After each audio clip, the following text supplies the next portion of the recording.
আসসালামু আলাইকুম, কেমন আছেন বন্ধুরা সবাই? নতুন আরেকটি ভিডিও নিয়ে আবারও হাজির হলাম আপনাদের মাঝে। মা আজকে চটপটি বানাবে, তার জন্য ছোলা এবং আলু সিদ্ধ করছে।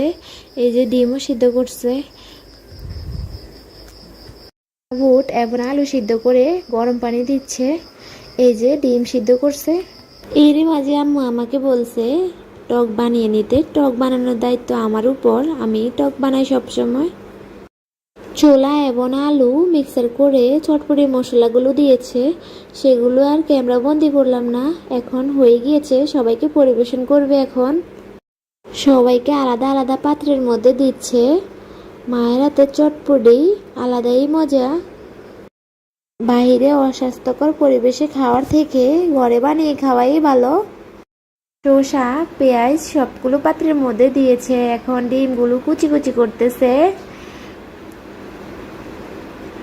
সবগুলো পাত্রের মধ্যে ডিম কুচি করে দিচ্ছে।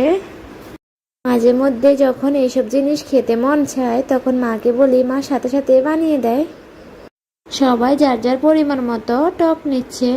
এখানে দুই ধরনের টক রয়েছে, একগুলো বেশি চুকা আর একগুলো মিষ্টি। এখন সবাই মিলে খাচ্ছি, অনেক মজা। আর এইদিকে কালু তার পুচুকে নিয়ে চলে এসেছে চটপটি খাওয়ার জন্য।